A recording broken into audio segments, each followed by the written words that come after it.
प्रत्येक जण? यस. आपण ज्या पद्धतीने पूर्व कर्म केले त्याच्या अनुसार आता आपण फळ भोगतोय. आता फळ भोगताना जी कर्म करतोय त्याची फळं आणखीन पुढे आपल्याला भोगावी लागणार आहेत. आणि ह्या एका जन्मामध्ये कर्म पूर्ण भोगून होत नाही, म्हणून पुढच्या जन्मामध्ये ते कर्म घेऊन जातो.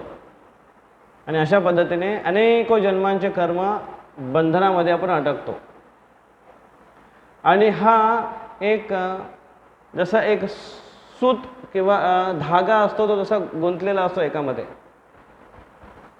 त्या धाग्याचं जे वेटोळं आहे त्याच्यामध्ये जर आपण अटकलेलो असेल तर बाहेर निघणं, एक एक धाग्याची गाठ काढणं एवढं सोपं नाही आहे.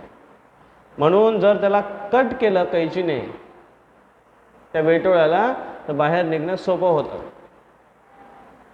तसंच हरिनामाची जी शक्ती आहे ही या वेटोळ्याला काटण्याचं काम करते. आणि हरिनाम आणि हरिकथा चरित्रम हे आपण आपल्याला कर्मबंधनातून मुक्त करते. खरं आहे का हे? यस, 100% खरं आहे. अनुभव आहे का? हो, अनुभव पण आहे. कोणाचं आमचं जरी नसेल तरी बाकीच्यांचं पण आहे. आणि आम्ही पण हळूहळू अनुभव करतोय. आणि जर ज्यांना अनुभव नाही तर अनुभव घेऊ पण शकतात. एखादा पदार्थ जर आपल्यासाठी नवीन असेल आणि आपण खाल्लेला नसेल आणि जर एखादा कोण त्याचं वर्णन करतोय आणि आपण म्हणतो की काय माहिती बुवा कसं असेल, पण जर तो खाऊन बघेल तेव्हाच त्याला ती चव कळेल. त्याच पद्धतीने आपण हरिनामाची चव जोपर्यंत घेत नाही तोपर्यंत आपल्याला त्याची अनुभूती येणार नाही. म्हणून पुरुषो रामचरित्रम श्रवणेर उपधारयन, श्रवण करणं आवश्यक आहे आणि आपल्या हृदयामध्ये धारण करणं आवश्यक आहे प्रभू रामचंद्रांचं चरित्र. मागच्या वेळेस आपण जी चर्चा करत होतो रामायणाची सुरुवात दशरथ इथून आपण सुरुवात केली, तुम्हाला आठवत असेल थोडं थोडं. आणि रामायणाची वाल्मिकी रामायणानुसार रामायणाची सुरुवात कुठून होते? वाल्मिकी ऋषी रंचपासून. आणि वाल्मिकी ऋषी स्नान करण्यासाठी एका सरोवरावर जातात. स्नान करताना तिथे एक पक्षीला भेदलं जातं बाणाने. त्यांच्या मुखातून शाप निघतो आणि त्याच्यावरून ते विचार करतात की माझ्या तोंडून एवढा चांगला छंद, संस्कृत छंदामध्ये श्लोकाच्या रूपामध्ये शाप कसा काय निघाला. आणि त्याच्यावर ते मंथन करत असताना तिथे नारद मुनी प्रकट झाले. आणि नारद मुनीने त्यांच्या सगळ्या शंकांचं समाधान केलं आणि त्यांच्यासाठी एक कार्य नियोजित केलं. त्यांना एक सेवा देऊन गेले. काय सेवा त्यांच्यासाठी होती? ते म्हटले की तुम्हाला रामचरित्राचं वर्णन करायचं आहे. आणि अशा पद्धतीने प्रभू रामचंद्राच्या पूर्ण लीलांचं त्यांनी वर्णन केलं. कसं काय त्यांना सगळ्या गोष्टी आठवतील? त्यांना नारद मुनीने विशेष शक्ती प्रदान केली होती, विशेष आशीर्वाद प्रदान केले होते. आणि हे कार्याच्या पूर्वी त्यांनी खूप तपस्या पण केली होती. अगोदर वाल्मिकी ऋषी कोण होते? त्यांचं नाव काय होतं? रत्नाकर. दरोडेखोर होते ते. आणि दरोडेखोराचा ऋषी झाले, ब्रह्मर्षी झाले. हरिनामामध्ये एवढी शक्ती आहे की आपण किती पण दरोडेखोर असो, दरोडेखोर तर नाही आहे, खून मर्डर तर करत नाही आपण, पण खून मर्डर फक्त शरीराला मारून होत नाही, तर कधी कधी आपण शाब्दिक मर्डर पण करतो की नाही? शाब्दिक मर्डर, एखाद्याचा असा खून करून टाकतो, फडशा पाडून टाकतो. फडशा पाडणे माहिती तुम्हाला? फिनिश. असे त्याला शब्द नको नको ते शब्द बोलतो. कधी कधी असे एखाद्या व्यक्तीबद्दल मनामध्ये अशी विचारधारणा व्यक्ती पकडून बसतो की असं वाटते की बस त्याला आता तो बघितल्याबरोबर ठारच मारेल, कमीत कमी मानसिक स्तरावर तरी. किंवा एखाद्या व्यक्तीला दिसल्यावर मनामध्ये असा येतो, राग येतो की असं याला काय करू, पण काही करू शकत नाही, आहे की नाही? तो पण एक प्रकारचा सटल सूक्ष्म मर्डरच आहे. तर भले ही ग्रॉस लेवलचे दरोडेखोर असो किंवा सूक्ष्म लेवलचे दरोडेखोर असो, दरोडेखोराची भावना अजूनपर्यंत आहे प्रत्येकामध्ये. तिथून जर बाहेर पडायचं असेल, राम नाम आपण मुखात घेतलं पाहिजे सातत्याने, तेव्हा कुठे आपण त्यातून मुक्त होऊ शकतो. प्रभू रामचंद्र चा अध्याय जे येतात वाल्मिकी रामायणामध्ये, हे वाल्मिकी रामायणानुसार 6 कांड म्हणतात त्यांना. भागवतमला स्कंद म्हणतात आणि रामायणचे कांड असतात. 6 कांड आहेत. पहिला आहे बालकांड, दुसरा आहे अयोध्याकांड, तिसरा आहे अरण्यकांड, वनवास केला, त्याच्यानंतर किष्किंधाकांड, आणि मग सुंदरकांड आणि लंकाकांड, ज्याच्यामध्ये युद्धकांड पण येतो. आणि रामचरितमानसमध्ये अजून एक एक्स्ट्रा ॲड होतो, तो म्हणजे उत्तरकांड. रामायण हे झाल्यानंतर काय घडलं, जेव्हा ते वापस आले अयोध्येमध्ये, आणि त्याच्यानंतरच्या गोष्टी आहेत बऱ्याचशा, त्याच्याविषयी वर्णन केलं. अशा पद्धतीने वाल्मिकी रामायणानुसार मुख्य 6 कांड यांचं वर्णन केलेलं आहे. बालकांडमध्ये वर्णन येतं प्रभू रामचंद्रांचे बाल्यलीलांचं वर्णनच नाही आहे. कृष्णांच्या बाल्यलीलांचं वर्णन आहे का? भरभरून आहेत. गौरांग महाप्रभूंच्या बाल्यलीलांचं वर्णन आहे का? आहेत, खूप भरभरून आहेत. पण रामलीलेचे बाललीलेचे वर्णन नाही आहे, तरी त्याचं नाव आहे बालकांड. आणि इथून प्रभू रामचंद्रांचा त्यांचं प्राकट्य आणि डायरेक्ट ते मोठे झाले अशी एंट्री दाखवली त्याच्यामध्ये. आणि त्याच्यामुळे आणि रामायणाच्या अन्य इतर पण टीका टिप्पणी आहेत, बाकीच्या आचार्यांनी त्याच्या टिप्पणी केलेली आहे. साऊथ इंडियामध्ये, दक्षिण भारतातल्या काही आचार्यांनी कंब रामायण लिहिलं आहे, तर त्यांनी आपापल्या टिप्पणीमध्ये अन्य पुराणांचा उदाहरण देऊन, सपोर्ट देऊन, रेफरन्स देऊन त्यांनी काही प्रभू रामचंद्राच्या बाललीलांचं पण वर्णन केलं आहे. पण मुख्य या कांडाला बालकांड का म्हणतात? कारण या कांडमध्ये विश्वामित्र मुनी यांचं वर्णन येतं. विश्वामित्र मुनी कोण आहेत? एक असे ऋषी आहेत की जे अगोदर राजा होते आणि त्यांची ऋषी बनण्याची इच्छा होती. आणि ते ब्रह्मऋषी बनण्यासाठी खूप प्रयत्न करत होते. त्याच्यामध्ये त्यांना खूप अपयश आलं आणि पुन्हा त्यांना यश त्यांनी प्राप्त केलं. त्याच्यामध्ये विश्वामित्र मुनींची बरीच स्टोरी येते. त्यांचं वशिष्ठ ऋषी यांच्यासोबत कॉम्पिटिशन होतं ब्रह्मर्षी होण्यासाठी.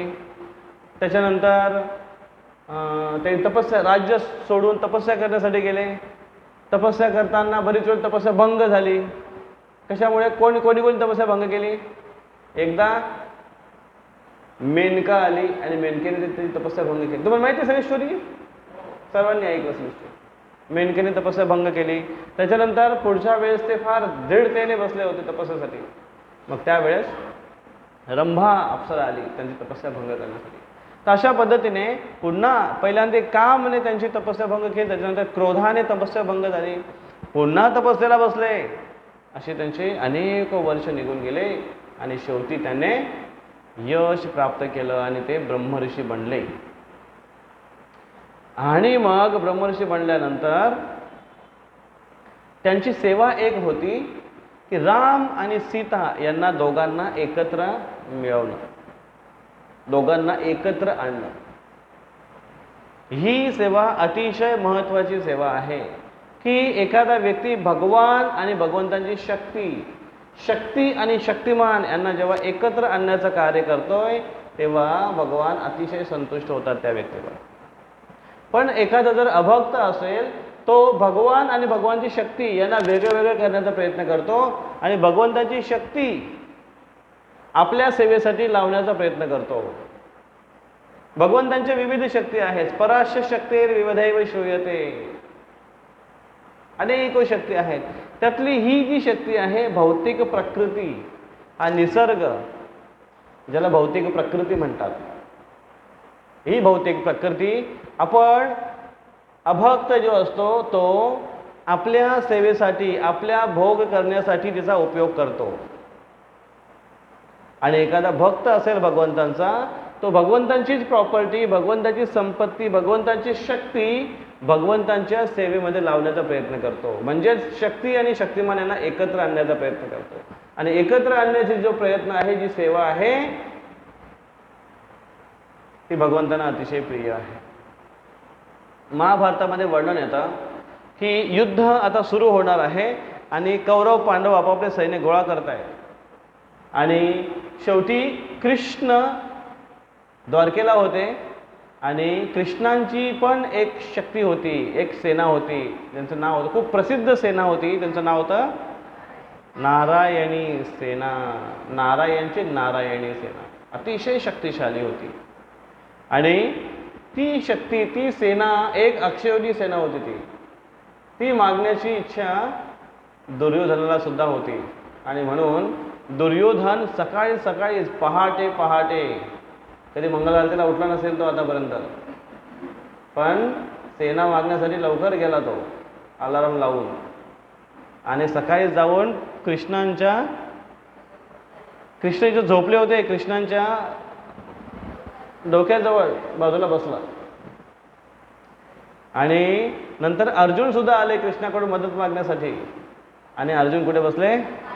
कृष्णांच्या चरणांजवळ, पायावर नाही, चरणांच्या जवळ, पायाजवळ बसले अर्जुन. आणि जेव्हा कृष्णाने डोळे उघडले तेव्हा पहिल्यांदा कोण दिसेल त्यांना? अर्जुन. कारण अर्जुन समोर चरणांजवळ आहे. म्हणून हमेशा कृष्णाच्या चरणांजवळ राहण्याचा प्रयत्न केला पाहिजे, ना की डोक्याजवळ, डोकेदुखी म्हणून, ना की डोक्यावर बसण्याचा प्रयत्न केला पाहिजे. चरणांमध्ये कृष्णाच्या जर आपण राहिलो तर पहिलं दर्शन कृष्णाने डोळे उघडल्याबरोबर आपण दिसतो त्यांना चरणामध्ये. म्हणून चरणाची सेवा लक्ष्मी सुद्धा करते. आणि म्हणून कृष्ण म्हणतात की अरे अर्जुन, एवढे सकाळी सकाळी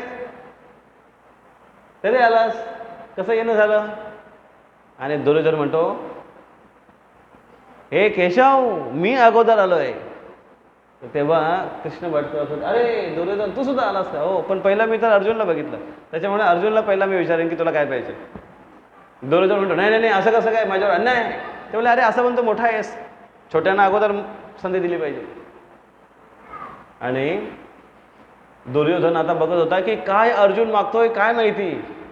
आणि कृष्णाने सांगितलं की बघ अर्जुन, मी या युद्धामध्ये मी आणि माझी नारायणी सेना दोघी एकत्र लढणार नाही, दोघे वेगळ्या वेगळ्या लढणार आहे. एक तर एका बाजूने मी असेन आणि एका बाजूने माझी नारायणी सेना असेल. अजून एक अट आहे, मी जरी एका बाजूला असलो तरी मी शस्त्र अस्त्र उचलणार नाही. जास्तीत जास्त काय करायचं झालं तर मी फक्त सारथ्य करेन, फक्त रथ चालवण्याचं काम करेन, बाकी काही करणार नाही. असा मी लिहाता एका साईडला आहे, एका साईडला नारायणी सेना, तुला काय पाहिजे निवड. आणि अर्जुन म्हणतायत प्रश्नच नाही भगवंता निवडण्याचा, आम्हाला तुम्हीच पाहिजे. कृष्ण म्हणताय अरे विचार कर, अजून युद्धामध्ये मला घेऊन काय करशील? ते बोले नाही नाही नाही नाही, आमची परीक्षा बघू नका भगवान, प्लीज, तुम्हीच आम्हाला पाहिजेत. आणि अर्जुन म्हणतो अरे मूर्ख कुठला. दुर्योधन म्हणतोय, अर्जुनाला दुर्योधन म्हणतो मूर्ख कुठला, काय मागितलं हे, याला या ग्वाल्याला घेऊन काय करता, सेना मागायला पाहिजे, सेना.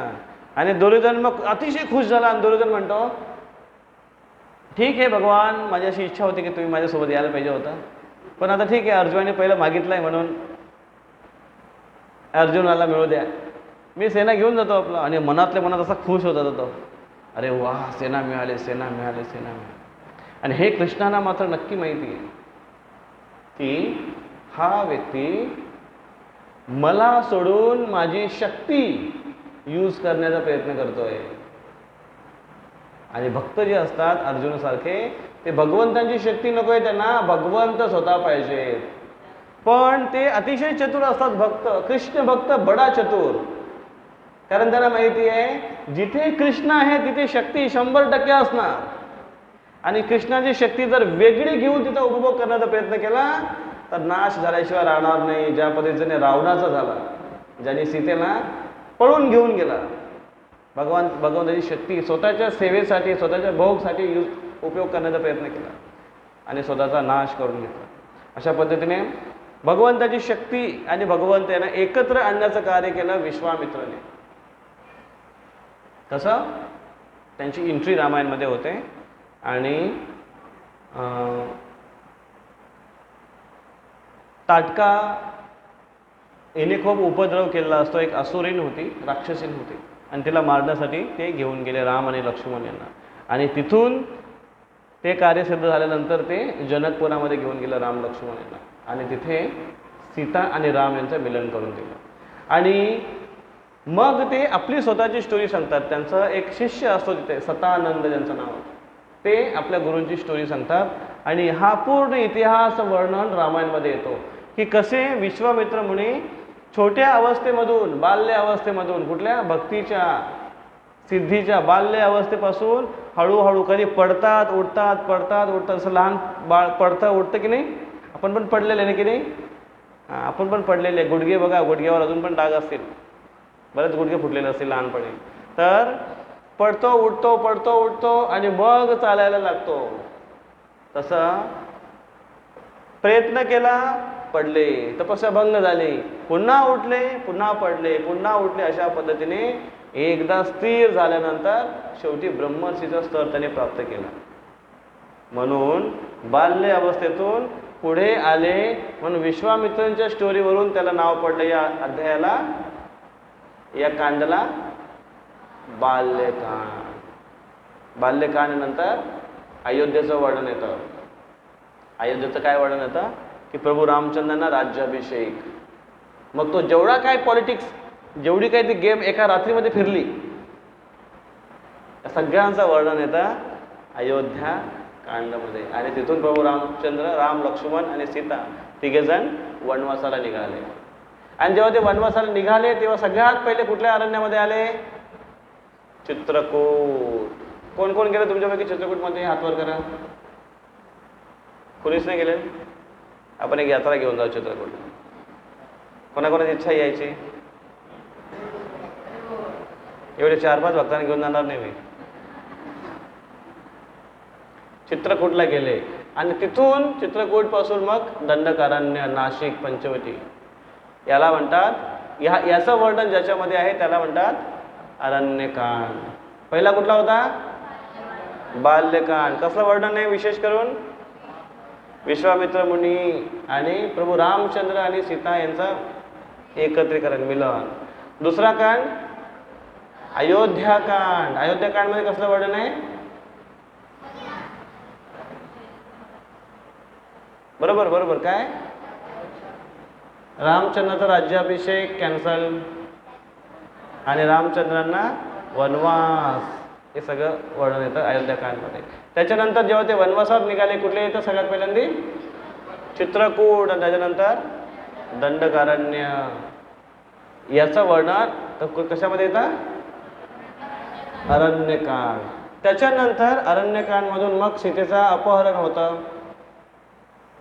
आणि सीतेचा शोध घेत घेत घेत घेत प्रभू रामचंद्र येतात किष्किंधा क्षेत्र, जिथे त्यांना कोण भेटतो? वाली, सुग्रीव. आणि तिथे ते राहतात 4 महिने. म्हणून त्याला त्या कांड नाव आहे किष्किंधा कांड. चौथा किष्किंधा कांड आहे. किष्किंधा कांडमधून मग ते शोध घेतात सीतेचा आणि शोध घेता घेता घेता घेता समुद्रापर्यंत येऊन थांबतात. सीतेचा शोध काय लागत नाही. आणि मग तेव्हा त्यांना अशी माहिती मिळते की सीता ह्या समुद्रामध्ये एक बेट आहे लंका म्हणून, 100 योजन म्हणजे 800 मैल दूर. तिथे सीतेचं अपहरण केलं आहे रावणाने. तिथपर्यंत पोचायचं कसं, जायचं कसं, उडी कोण मारणार, पोचणार आणि सीतेचा शोध घेऊन येणार, हे हनुमंताचं सगळं कार्य आहे. याचं वर्णन आहे सुंदरकांडमध्ये, ज्याचं खूप लोक वर्णन करतात सुंदरकांड.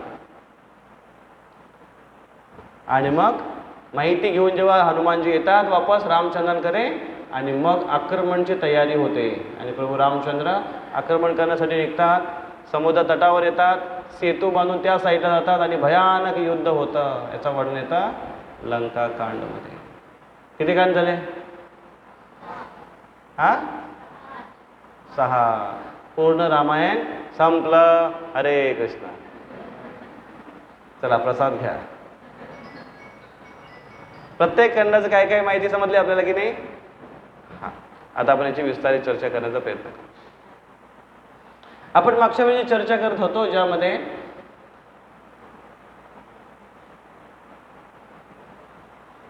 रामायण कसं लिहायला सुरुवात केली. वाल्मिकी ऋषींनी त्यांचा प्रसंग, पक्षाचा प्रसंग, नारद मुनी येतात आणि त्यांना उपदेश करतात, प्रभू रामचंद्रांबद्दल कथा ऐकतात आणि ते लिहायला सुरुवात करतात. आता जो प्रभू रामचंद्रांचं वर्णन असं येतं जीवनाचं, की लहानपण त्यांचं जास्त करून वर्णन नाही आहे. आणि रामचंद्र मोठे झालेत आणि सभेमध्ये येऊन, बालकांडामध्येच सभेमध्ये येऊन नाही अयोध्याकांडामध्ये सभेमध्ये येऊन दशरथ महाराज हे अनाउन्समेंट करतात की रामाचा राज्याभिषेक. इथून वर्णन करतात. आणि बालकांडामध्ये राम आणि सीता यांचा विवाह होतो. इथून डायरेक्ट सुरुवात आहे. प्रभू रामचंद्र 12 वर्षाचे होते. इथून विशेष करून रामायणाला सुरुवात आहे. मग प्रभू रामचंद्रांना घेऊन जाण्यासाठी विश्वामित्र मुनी येतात आणि त्यांना घेऊन जातात आणि मग तिकडे त्यांना सीतामाईचं मिलन होतं. 12 वर्षाचे असताना प्रभू रामचंद्रांचं लग्न होतं. लवकर झालं ना? पूर्वी जे मुलं व्हायचे ते असे दिपाड असायचे, असे मोठे असायचे. एक कुठेतरी एक आर्टिकल वाचला होता मी. त्याच्यामध्ये काहीतरी त्यांचं नाव काहीतरी होतं, बाप्पा असं काहीतरी नाव होतं. एक मोठे वॉरियर आहेत, मोठे योद्धा आहेत ते, बाप्पा असं काहीतरी नाव आहे बघा त्यांचं. तुम्ही ऐकलं असेल कदाचित. त्यांची तलवार आहे, तलवार 84 किलो वजनाची. काय नाव आहे त्याचं? नाही, बाप्पा असं काहीतरी नाव आहे त्यांचं. 84 किलो वजनाची त्यांची तलवार, एवढी मोठी तलवार तिथे ठेवलेली. ते तलवार असे घ्यायचे आणि त्यांच्यासोबत युद्ध करायचं म्हटल्यावर थरकाप उडायचा लोकांचा, भयंकर. त्या काळाचे महाराणा प्रतापचं वर्णन येतं. त्यांची तलवार, त्यांचे चिलखत आज उचलणार नाही आपल्याला पहिली गोष्ट. पण ते असे लढवय्ये होते की एका वारामध्ये डोक्यापासून खाली आणि घोड्यापर्यंत ते अर्धे चिरायचे. पण भयंकर शक्ती त्यांच्याकडे होती. पूर्वीची शरीरयष्टी पण तशी असायची. मुलं मोठे होऊन लवकर मॅच्युअर व्हायचे. त्याच्यामुळे 12 वर्षात लग्न आणि अयोध्यामध्ये होते. अनाउन्समेंट झाली राज्याभिषेकची आणि राज्याभिषेक होणारच होता. तेवढ्यात ते निघतात. मग ह्या 12 वर्षात लग्न होतं आणि त्याच्यानंतर ते जवळजवळ 12 वर्षे अयोध्यामध्ये त्यांचं राहण्याचं वर्णन आहे. आणि जवळजवळ 25व्या वर्षी त्यांना राज्याभिषेकची घोषणा करण्यात आली आणि दुसऱ्या दिवशी राज्याभिषेक होणार तेवढ्यात त्यांना वनवासाचं सांगितलं गेलं. आणि प्रभू रामचंद्र त्याच्यानंतर 14 वर्ष वनवासामध्ये राहिले. किती वर्ष झाले मग? 25 आणि 14 किती झाले? 39. आणि मग तिकडनं जेव्हा रामचंद्र युद्ध जिंकून जेव्हा वापस आले तेव्हा जेव्हा त्यांचा राज्याभिषेक पूर्ण झाला तेव्हा जवळजवळ त्यांचं वर्ष 40 वर्षाचं होतं, त्याचं वय रामचंद्राचं. आणि मग पुन्हा ते राज्य करू लागले. पुन्हा नंतर वेगळे प्रॉब्लेम्स आले. तर जेव्हा 40 वर्षाचे प्रभू रामचंद्र होते, राज्याभिषेक झाला होता, सीतामाईंना वनवासामध्ये पाठवण्यात आलं होतं. काही काही गोष्टी घडल्या त्याच्यामध्ये. आणि 40व्या वर्षी असताना अजून तर पाठवलेलं नव्हतं त्यांना वनवासामध्ये. 40व्या वर्षी असताना वाल्मिकीने रामायण लिहायला सुरुवात केली. म्हणजे ऑलरेडी रामायण अर्ध झालं होतं आणि वाल्मिकीने सांगितलं की तुम्ही हे लिहा. आणि प्रभू रामचंद्रच्या बाल्यलीलांचं पूर्ण वर्णन करतायत ते. आणि करता करता करता करता रामचंद्राच्या त्या लीलेचं वर्णन तिथपर्यंत केलं आणि त्याच्यानंतर पुढे काय होणार आहे त्याचं पण वर्णन वाल्मिकीने केलं. तसं करू शकतो कोणी? भगवंताच्या लीला या फिक्स असतात. त्यांचं कार्य हे वैष्णवगण भगवंताच्या कृपेने जाणू शकतो. तर अशा पद्धतीने रामायण सुरू झाला. आणि मग रामायण वाल्मिकी रामायण लिहिल्यानंतर त्यांनी 2 बालकांना सांगितलं, त्यांचे 2 मुलं, सीताबाईचे 2 मुलं ज्यांच्या आश्रममध्ये होते, लव आणि कुश. आणि ते गावोगावी जाऊन रामायण गायन करायचे आणि लोक खूप आकर्षित व्हायचे. आणि मग एक दिवशी ते राम दरबारामध्ये येऊन रामायण गायला लागले. आणि आपण मागच्या वेळेस चर्चा केली की स्वतः रामचंद्र आपल्या राजसिंहासावरून उठून खाली आले बसायला ऐकायला. राम एक पायरी खाली खाली खाली खाली येऊन सगळ्यांच्या बाजूला येऊन बसले, सगळ्यांच्या मध्ये येऊन बसले रामायण ऐकायला. म्हणून एक वैष्णव कवी भजन लिहितात, स्वये श्री रामचंद्र ऐकते, स्वया श्री रामचंद्र ऐकते, लवकुश रामायण गाती, लवकुश रामायण गाती. स्वयं श्री रामचंद्र ऐकते, भगवान रामचंद्र स्वयं ऐकायचे. कारण रामायणामध्ये एवढा रस आहे या कथेमध्ये. म्हणून म्हटलं आहे की कर्मबंधेर विमुच्यते पुरुषो रामचरित्रम श्रवणेर उपधारयम. रामचंद्राची लीला कथा एवढी पवित्र आहे की कर्मबंधेर विमुच्यते, रस सुद्धा मिळतो. आता आमरस येईल, आमरस होय की नाही? आंबे आले का इकडे रामनेरला? आमरस, आमरस, आम बड़ी आम बात है कि नहीं? लेकिन राम आम बात नहीं. राम रस येण्याच्या पूर्वी आमरस येण्याच्या पूर्वी जर रामरस आपण चाखला तर सगळ्या रसांचा राजा आहे रामरस. त्याची चव कधीही फिकी पडणार नाही आणि ना त्याच्यात साखर टाकण्याची गरज आहे. रामरस तो साखला पाहिजे आपण. तर मग अयोध्याचं वर्णन आलं की अयोध्या नगरी कशी होती, सिक्युअर, पूर्ण सुरक्षित होती. ॲक्च्युली भौगोलिकदृष्ट्या अगर बघितलं ना तर आपला भारत देश सुद्धा नैसर्गिकदृष्ट्या फार सुरक्षित होता. तिन्ही बाजूला अथांग सागर पसरलेला आहे, पूर्वेला, दक्षिणेला आणि पश्चिमेला. आणि उत्तर बाजूला हिमालय. त्याच्यामुळे कुठलीही सेना आक्रमण करू शकत नव्हती एवढी सहजासहजी.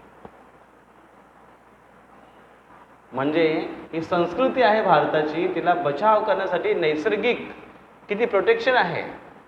कारण हेच एक स्थान आहे जिथे संस्कृतीचा बचाव केला जाऊ शकतो. आणि ही संस्कृती पूर्ण जगभरामध्ये प्रकाश देऊ शकते, अंधेऱ्यामुळे पूर्ण जगाला. एवढी पॉवरफुल शक्ती आहे संस्कृतीची या जगामध्ये. आणि आज टेक्नॉलॉजी अशी वाढलेली आहे की वरून आक्रमण, इकडून तिकडून आक्रमण करून भारताची जी संस्कृती आहे तिला पण पूर्ण डिस्ट्रॉय करण्याचा प्रयत्न केला गेला. तर अयोध्या नगरी अशी होती, नैसर्गिक सुद्धा, आणि त्यांनी असे सिक्युरिटी अशी लावली होती की सहजासहजी कोणी आक्रमण करू शकत नव्हतं. आणि दशरथ महाराज यांचं नाव दशरथ का पडलं? कारण त्यांचा रथ 10 दिशांना जाऊ शकत होता. आणि त्याचं एक वर्णन आपण बघितलं, एक उदाहरण बघितलं की ते स्वर्गामध्ये गेले होते. देवतांना मदत करण्यासाठी एक असुराने आक्रमण केला होता म्हणून. आणि ही कथेचं आपण वर्णन मागच्या वेळेस केलं. अशा पद्धतीने पण एवढं सगळं असताना सुद्धा दशरथ महाराज दुःखी होते. का दुःखी होते? पुत्र नव्हता. पुढे राज्य कसा वाढेल, पुढे संतती कशी वाढेल, वंश कसा चालेल याची राजाला चिंता होती. वंशापेक्षा राज्य महत्वाचं आहे. राज्य चालवण्यासाठी कोणतरी पाहिजे ही त्यांना चिंता होती. आणि म्हणून मग दशरथ महाराज जिकडे जिकडे गेले ना तिकडे तिकडे ते लोकांना आश्वासन देत गेले. तर ह्या रामायणमधून एक महत्त्वाची गोष्ट शिकण्यासारखी अशी आहे की योग्यता असो वा नसो, कोणाला पण प्रॉमिस करताना विचारपूर्वक प्रॉमिस केला पाहिजे. नाहीतर आपले शब्द कसे उचलली जीभ, लावली लॉकला. त्याला पण टाळा म्हणतात ना, टाळू. असं करू नये. भावनेच्या भरामध्ये खूप जेव्हा आनंदामध्ये असतो तेव्हा प्रॉमिस करू नये. खूप जेव्हा आपण रागावलेला असतो तेव्हा कोणाच्या प्रती व्यवहार कुठला करू नये. चाणक्यपणे त्याच्यावर एक चांगली टिप्पणी करतात. म्हणून दशरथ महाराजांनी जिथे जिथे गेले तिथे तिथे प्रॉमिस दिले. एकदा असं वर्णन येतं की दशरथ महाराजांच्या राज्यामध्ये अकाल पडला. अकाल म्हणजे कुठला? सुका. सुखा म्हणजे जसं तोंड सुकतं की नाही, पाणी पितो.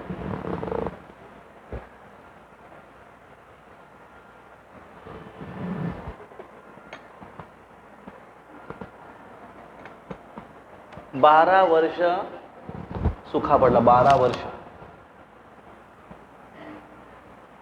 लगातार 12 वर्ष अकाल आहे. पाऊस नाही पडला, शेती नाही झाली. 12व्या वर्षी दशरथ महाराजांना कळलं की अरे आपल्या राज्यात दुष्काळ पडलाय. म्हणजे 12 वर्ष काय, राजा काय असा आंधळा होता की राजा प्रजेवर अन्याय करायचा, की राजा आपल्या तंद्रीमध्ये राहायचा, ऐश्वर्यामध्ये राहायचा, प्रजेची काळजी नव्हती? नो. 12 वर्षापर्यंत त्याच्या राज्यात कुणालाही कशाची कमतरता नव्हती. अन्नधान्याची कमतरता नव्हती. जेवढी काही आवश्यकता होती, कारण राजाकडे अशी तरतूद केली होती की 12 वर्ष जरी दुष्काळ पडला लगातार तरी त्याच्याकडे एवढा अन्नधान्याचा स्टॉक असायचा की त्याच्या पूर्ण प्रजेला तो खाऊ घालू शकतो. असे राजे होते पूर्वीच्या काळातले. हे खरे राजे, हे खरे लीडर, हे खरे पॉलिटिकल लोक. नाहीतर आज इलेक्शन जवळ आलाय आणि रस्त्याला बंदोबस्त चालू आहे, पोलीस लोक सगळ्या गाड्या चेक करतात, कारण भरपूर पैसा वाहून जातो ना इकडून तिकडे इलेक्शनला.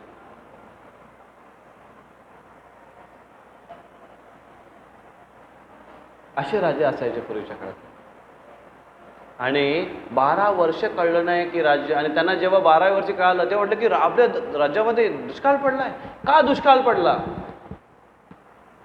मग का दुष्काळ पडला कसं कळेल? मग त्यांनी थोडी बैठक घेतली, ऋषीमुनींना गोळा केला. त्यांना विचारलं की तुम्ही सांगा, तुम्ही त्याच क्षेत्रातले आहात, तुम्ही जाणू शकता तुमच्या दिव्य दृष्टीने, कृपया करून सांगा आम्हाला की काय प्रॉब्लेम आहे. आणि तेव्हा ऋषींनी बघितलं आणि त्यांनी म्हटलं की शनीची वक्र दृष्टी झालेली आहे आपल्या राज्यावर आणि म्हणून अकाल पडला. लागतं की नाही 7.5? काल सर्प, मंगळ, मग लोक जाऊन पूजा करतात, 7.5साठी काय करतात, विधी करतात. त्यांना सांगितलं की शनीची वक्र दृष्टी झालेली आहे. आणि दशरथ महाराज जे रागावले, क्रोधित झाले की ती शनीची एवढी हिंमत. तुम्ही सांगा असं. जर तुम्ही गेले कुठे पत्रिका बघायला आणि एखाद्या पुजाऱ्याने तुम्हाला सांगितलं की तुमच्यावर 7.5 लागलेली आहे, शनीची वक्र दृष्टी झालेली आहे, तुम्ही त्याचं म्हटलं शनीची ही हिंमत, तर पुजारी भटजी म्हणेल बाबा सावध होऊन व्यवस्थित बोल, जरा अगोदरच प्रॉब्लेम झाले, अजून जास्त होऊ नये. कोण बोलू शकतं ज्याच्याकडे शक्ती आहे? दशरथ महाराजांनी लगेच आपला रथ काढला आणि शस्त्र अस्त्र पूर्ण तैनात, चिलखत घातला आणि आरूढ होऊन निघाले आक्रमण करण्यासाठी. कोणावर?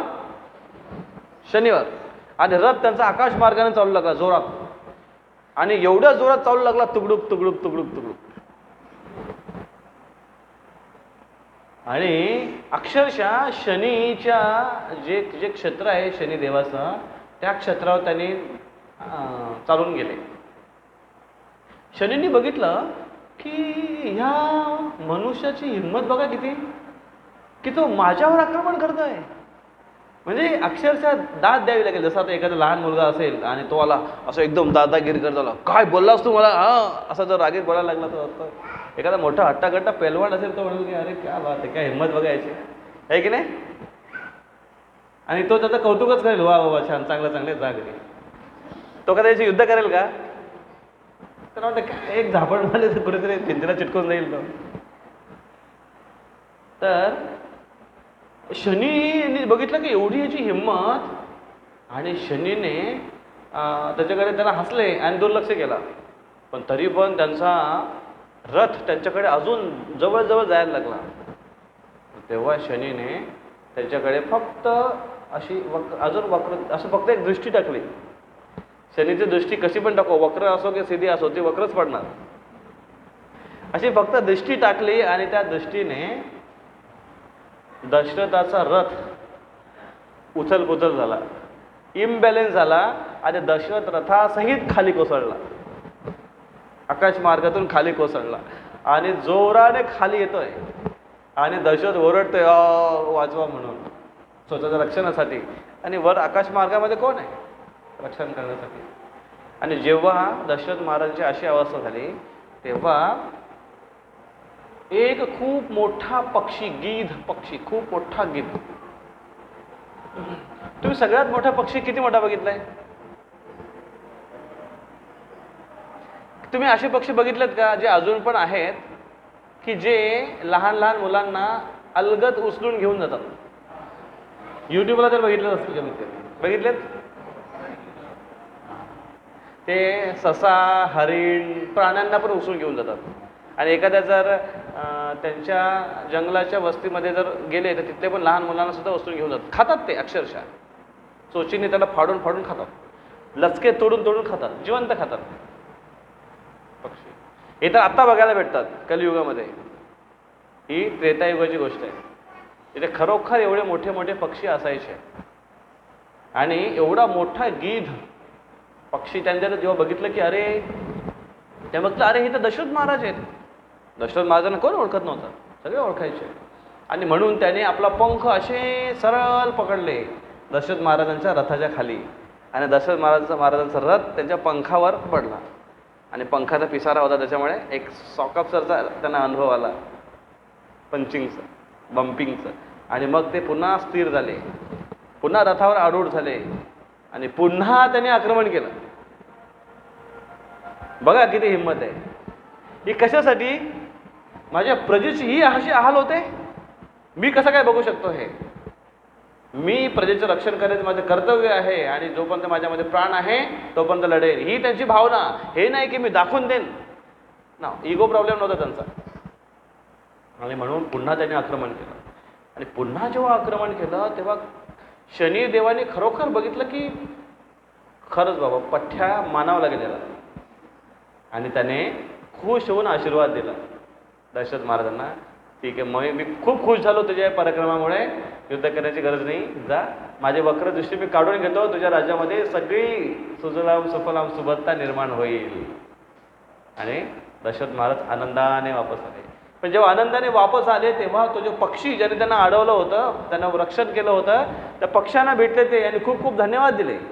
त्यांना विचारलं की तुम्ही कोण, तुम्ही माझं एवढं रक्षण केलं, माझं प्राण वाचवलं तुम्ही. आणि त्या पक्ष्याने सांगितलं की मी कोण?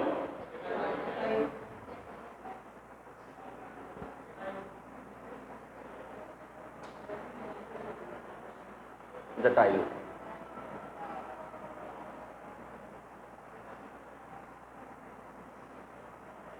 आणि मग त्यांनी सांगितलं की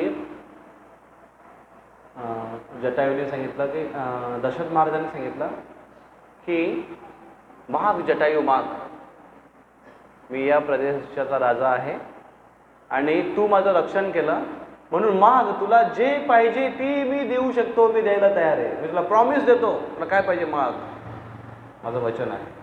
पहिलं वचन कोणाला दिलं होतं दशरथ महाराजांनी? आपण चर्चा केली. कैकेयीने मागितलं का? नाही, ते म्हणते की नको, बघू नंतर. दुसरा जटायूला, महाग, तुला काय पाहिजे. जटायूने सांगितलं की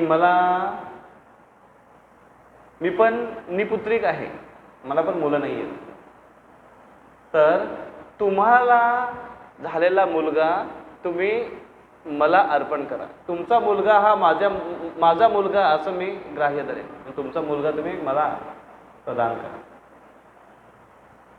दशरथ महाराजांनी त्यांना वरदान दिलं, तथास्तु. का? कारण मुलंच नव्हते दशरथ महाराजांना. जसं जर कोणी सांगितलं की प्रभूजी तुमच्या बॅगमध्ये जे 15 लाख रुपये आहेत ते मला द्या, घेऊन जा, घेऊन जा. का? आहेच नाही त्यात. जी वस्तू आपली नाही आहे ती द्यायला काय प्रॉब्लेम आहे. जर एखादा कोण तिकडनं आला अचानक, तो म्हणतो की मला मूल नाही होत, मला बाळ नाही होत, महाराज आशीर्वाद द्या, मला एखादं बाळ द्या. म्हटलं इथे एवढी मुलं घेऊन जाय, मला काय नाही शक्य होणार ते. आणि त्याने सांगितलं की तथास्तु, तुमचा माझा मुलगा तुमचा मुलगा आहे, आशीर्वाद. आणि अशा पद्धतीने त्यांची दोघांची दोस्ती झाली. दशरथ महाराजांनी कोण, जटायू, यांच्या दोघांची खूप चांगली दोस्ती झाली. ही दुसरी गोष्ट 2 ठिकाणी झालं वचनबद्ध. आणि प्रभू रामचंद्र येणाऱ्या पुढच्या काळामध्ये वडिलांचे वचन कसे, कारण दशरथ महाराज ते पूर्ण करू नाही शकले म्हणून रामचंद्राने पूर्ण केले. पूर्ण रामायण तुम्ही जर वाचलं तर त्याच्यामध्ये तुम्हाला कळेल. तर अशा पद्धतीने दशरथ महाराजांचं राज्य होतं. मग दशरथ महाराजांना पुत्र नव्हते, निपुत्रिक होते. आणि म्हणून दशरथ महाराजांनी पृच्छा केली की काय केलं पाहिजे मी, म्हणून मला मुलं होतील. त्यांच्या एवढ्या पत्नी होत्या दशरथ महाराजांच्या. किती पत्नी होत्या दशरथ महाराजांच्या? किती पत्नी होत्या?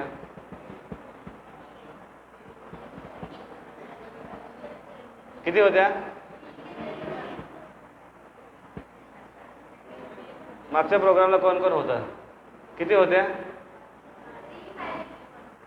350. अरे बापरे, 350 आणि +3 353 पत्नी होत्या. कशा झाल्या एवढ्या पत्नी, त्याच्याविषयी आपण चर्चा केली मागच्या वेळेस. आणि 3 ज्या पत्नी होत्या त्या प्रिन्सिपल क्वीन ज्याला म्हणतो आपण, मुख्य राणी होत्या त्यांच्या. त्यांचं नाव होतं पहिल्यापासून कौशल्या, सुमित्रा आणि कैकेयी. कैकेयी सगळ्यात शेवटची, सगळ्यात कमी वय असणारी आणि सगळ्यात सुंदर असणारी आणि सगळ्यात जास्त तिच्याप्रती आसक्त असणार दशरथ महाराज. तिन्ही त्यांना पत्नी होत्या, पण त्यांना एक सुद्धा संतान नव्हतं. आणि म्हणून त्यांना ऋषींनी सजेस्ट केलं की तुम्ही अश्वमेध यज्ञ करा आणि पुत्र कामेष्ठी यज्ञ करा. पुत्र कामेष्ठी यज्ञ करायला सांगितलं. पुत्र कामेष्ठी यज्ञ असं आहे की पुत्र काम इष्टी, पुत्र कामनासाठी यज्ञ करतोय. यज्ञ केल्याने भगवंत संतुष्ट होतात आणि संतुष्टीने देवता संतुष्ट होतात आणि त्यांचे जे दोष आहेत ते टाळले जातात, टळतात. आणि दोष पुत्र का होत नाही, कारण दोष काही आडवे येतात. म्हणून कुठला एखादा गोष्ट आपण करायला गेलो कम्प्युटरमध्ये कुठला आणि काही प्रॉब्लेम आला तर डिसफंक्शन होतं का, एरर येतो मध्येच, मिसबिहेव करतं कम्प्युटर कधी कधी. काय प्रॉब्लेम झाला की तो जो एरर काढण्यासाठी, जसं मी आज याला चार्जिंगला लावला होतो इकडे, तो 80% चार्जिंग झाला, 80% चार्जिंग झाला आणि 80% नंतर तो बंद होऊन गेला. आणि मी बघितलं अरे अजून का बरं चार्ज होत नाही, तरी खाली मेसेज दिला की हे खूप तापलंय, हीट झालंय आणि जोपर्यंत गरम आहे तोपर्यंत पुढचं चार्जिंग होणार नाही, थंड झाल्यानंतर होईल. आज त्याच्यामध्ये एरर झाला. एरर जोपर्यंत काढत नाही तोपर्यंत पुन्हा चार्जिंग होत नाही. मग त्याला थोडं थंड, कारण गरमी खूप आहे ना, वातावरण एवढं गरम आहे की काम नाही करत. तसंच जेव्हा काय दोष निर्माण होतात ते दोष काढले जातात आणि संतती उत्पन्न होते. आज जे तुम्ही सायकोलॉजिकल किंवा मेडिकल दृष्टिकोनातून जे आपण बघाल, मुलं जन्माला येण्याची कारणं, पण मुलं न जन्माला येण्याचे किंवा जन्माला येण्याची अनेक कारणं आहेत, सटल सूक्ष्म कारणं. ज्याच्यावर कदाचित आपण विचार नाही करत आज. आणि मग पुत्रकामेष्टी यज्ञ त्यांना सांगितलं. पण पुत्रकामेष्टी यज्ञ करण्यासाठी अश्वमेध यज्ञ त्याने करावा लागला. 2 यज्ञ केले त्याने, अश्वमेध यज्ञ आणि पुत्रकामेष्टी यज्ञ. आणि मग अश्वमेध यज्ञ केल्यानंतर, अश्वमेध यज्ञ म्हणजे अश्व, घोडा सोडला जातो, पूर्ण सार्वभौमत्व प्राप्त करतो पूर्ण राज्यावर, पूर्ण पृथ्वीवर, आणि मग सगळे राजे सपोर्ट करतात आणि मोठा एक यज्ञ होतो, खूप मोठा यज्ञ होतो तो. त्याच्यानंतर मग दशरथ महाराजांनी सांगितलं की त्या यज्ञामध्ये आहुती टाकली गेली, सगळ्यात शेवटची आहुती. आणि त्याच्याने खूप धूर निघायला लागला. आणि दशरथ महाराजांना त्यांनी समोर घेतलं ऋषींनी. त्यांनी सांगितलं की हा धूर सगळा ओढून घ्या तुमच्या अंगामध्ये, तुमच्या आतमध्ये जेवढं ओढता येईल तेवढं ओढा. कारण दोष ते टाळण्यासाठी आणि आत्मशुद्धी करण्यासाठी याची आवश्यकता आहे. तुम्ही विचार कराल की अरे धुराने कसं काय शुद्ध होतं. गाईचं गोबर ज्याच्यामध्ये दोष रहितता किंवा अँटीसेप्टिक गुण आहे त्याच्यामध्ये. आणि म्हणून कोरोना काळामध्ये तुम्ही या सगळ्या गोष्टी ऐकल्या असाल ना. थोडंसं धूप, गाईचं गोबर थोडं जाळं आहे की नाही, या गोष्टी होत्या ना सगळ्या, अशुद्धी नष्ट करतात. तर अशा पद्धतीने काही यज्ञामध्ये खूप काही गोष्टीचा होममध्ये टाकल्या जातात. औषधी, वनौषधी, घी, खूप काही गोष्टी. आणि त्याच्यामुळे त्यांना सांगितलं की हे सगळं आतमध्ये घ्या. आणि त्याच्यानंतर मग पुढे एक यज्ञ करण्यात आला, पुत्रकामेष्टी यज्ञ. आणि त्या पुत्रकामेष्टी यज्ञामधून शेवटच्या आहुतीने एक सुंदर दिव्य देवता प्रकट झाली त्या यज्ञातून, आपल्या हातामध्ये कलश घेऊन. कसला कलश होता तो? पायसम, एक प्रकारची खीर होती, महाप्रसाद. यज्ञ फलीभूत झाला तसा एक महाप्रसाद होता. आणि तो घेऊन त्याने दशरथ महाराजांना दिला. आणि त्यांनी सांगितलं की हे तुमच्या राणींना खाऊ घाला, त्यांना संतान होईल. आणि म्हणून दशरथ महाराजांनी त्याची 2 विभागणी केली. एक भाग त्याने मोठ्या पत्नीला दिला. कोण? कौशल्याला दिला. राहिलेला अर्धा भाग त्याचे त्याने 2 भाग केले. एक भाग त्याने कैकेयीला दिला आणि एक भाग राहिलेला, एक भाग त्याने सुमित्राला दिला. आणि कैकेयीला भाग दिला, त्यातला अजून एक भाग त्याने केलं आणि त्यातला एक भाग त्याने अजून सुमित्राला दिला. अशा पद्धतीने कौशल्याला किती पुत्र झाले? 1. सुमित्राला 2 आणि कैकेयीला 1. असे 4 पुत्रांचा जन्म झाला.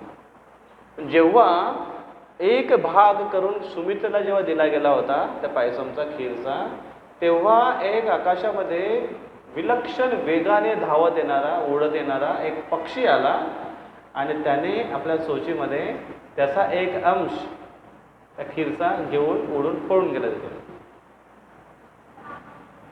आणि त्याची स्टोरी तिकडे कनेक्ट होते जिथे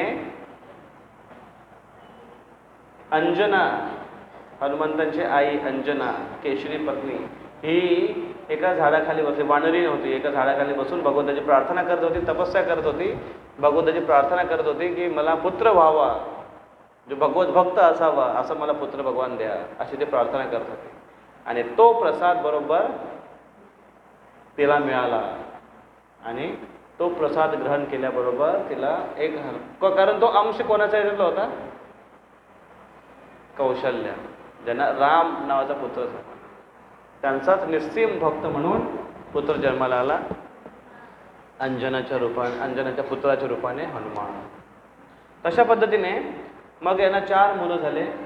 आणि याच्यामध्ये खुशहालीचं वातावरण निर्माण झालं आणि सगळे ठिकाणी आनंद उत्सव साजरे करण्यात आला.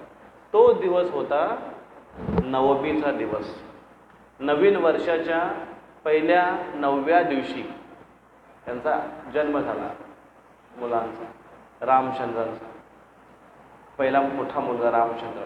आणि म्हणून रामनवमी मोठ्या पद्धतीने साजरी करण्यात येते. पूर्ण शहर सजवण्यात आलं, गुढी उभारण्यात आली, रस्ते पूर्ण रस्ते जे आहे ते सुगंधित द्रव्याने शिंपडण्यात आले, फवारे मारण्यात आले, फवारे सुगंधी द्रव्याचे. आणि फवारे कसे मारायचे पूर्वीच्या काळी माहिती आहे? मोठे मोठे भांड्यांमध्ये सुगंधित द्रव्य असायचं, नैसर्गिक नॅचरल फ्रेग्रन्स, आणि त्यांना हातीच्या जवळ ठेवलं जायचं. आणि मग हाती तो आपल्या सोंडीमध्ये असं ओढत आला, आणि ओढल्यानंतर आपल्या सोंडीने असे फवारा फुकायचा. बघितलं तुम्ही कधी हातीच्या सोंडीतून फवारा निघतो? बघितलं? तुषार उडतात आणि त्याच्याने पूर्ण रस्ते असे सिंचन करायचे. बघा किती त्या काळात किती ऐश्वर्य होतं बघा, नैसर्गिक काय ऐश्वर्य होतं. आणि काय आज जीवन जगतोय आपण, सगळं कृत्रिम जीवन जगतोय आपण, आहे की नाही? सगळं आणि सगळं सगळं सगळं हायब्रिड, खाण्यापासून, वापरण्यापासून, पिण्यापासून, सगळ्या गोष्टी. काही त्याला कस नाही, काही त्याला जोर नाही. त्याच्यामुळे बुद्धीमध्ये पण सगळं हायब्रिडच बनलाय, बुद्धी पण हायब्रिड झाली आपली. पण काय करणार, इलाज पण नाही दुसरा. शेतकऱ्यांना पण जास्त पैसा पाहिजे कमी वेळामध्ये, ते पण आता इंजेक्शन मारायला लागले भोपळ्याला. चला रे भोपळ्या टुणूक टुणूक, आज रात्री इंजेक्शन मारला की उद्या भोपळा फुगला. त्याच्यामुळे नाईलाज आहे. एकच फक्त आहे की जर आपल्याला ओरिजिनल सगळ्यात खायचं असेल, स्वतः शेती करा, स्वतः अन्न उगवा, भगवंतांना अर्पण करा प्रसादाच्या रूपामध्ये. तर प्रभू रामचंद्राचा जन्म झाला, त्याच्यानंतर भरतचा जन्म झाला, आणि नंतर 2 मुलं जन्माला आले, जुडवा मुलं, लक्ष्मण आणि शत्रुघ्न. पण शत्रुघ्न हे भरत याच्याशी विशेष त्यांचं आकर्षण आणि विशेष प्रेम, आणि लक्ष्मण यांचा रामचंद्राच्या प्रती विशेष प्रेम. हे जे राम, लक्ष्मण, भरत आणि शत्रुघ्न हे 4 जे मुलं होते, हे चारीही धर्म, अर्थ, काम आणि मोक्ष यांचे प्रतिनिधित्व करतात. धर्म, अर्थ, काम आणि मोक्ष. धर्म, अर्थ, काम, मोक्ष. रामचंद्र धर्माचं प्रतिनिधित्व करतात. लक्ष्मणा लक्ष्मी संपन्न, लक्ष्मी संपन्न, अर्थ याचं प्रतिनिधित्व करतात. शत्रुघ्न कामचं प्रतिनिधित्व करतात, आणि भरत मोक्षाचं प्रतिनिधित्व करतात. म्हणून रामचंद्र जिथे आहे तिथे लक्ष्मण असणं आवश्यक आहे, कारण जिथे धर्म आहे तिथे अर्थ. अर्थ हमेशा धर्मानेच कमवलं गेलं पाहिजे, अन्यथा तो अर्थ अनर्थ निर्माण करतो. आणि अर्थाचा संबंध कामाशी नको यायला जास्त. कामाचं प्रतिनिधित्व कोण करतं? शत्रुघ्न. म्हणून शत्रुघ्न कामाचा प्रतिज्ञ, कामाचा संबंध जो आहे तो मोक्षाशी संबंध असायला पाहिजे, उद्दिष्टचा मोक्ष असायला पाहिजे. नाहीतर काम जर अर्थाशी संबंधित आला तर तो अनर्थ निर्माण करतो जीवनामध्ये. म्हणून या 4 गोष्टींचा समन्वय करण्यासाठी रामचंद्राची जीवनामध्ये खूप आवश्यकता आहे, जे धर्माचे प्रतिनिधित्व करतात. आणि धर्म कशासाठी आहे? मोक्ष साध्य करण्यासाठी. अशा पद्धतीने हे 4 मुलं जन्माला आली, आणि लहानपणाचे त्यांचे काही थोड्या मोठ्या स्टोरी सांगितल्या गेल्या आहेत शास्त्रांमध्ये. पण एकदा एक स्टोरीवर आपण चर्चा करू की प्रभू रामचंद्र, राम, लक्ष्मण, भरत, शत्रुघ्न हे 4 जण खेळत होते चिखलामध्ये. बाहेर थोडा पाऊस होता, पाणी होता, आणि माती होती, आणि मुलांना मातीत खेळायला आवडतं. आजकाल माती पण नाही भेटत पोरांना खेळायला, काय दुर्दैव आहे पोरांचं.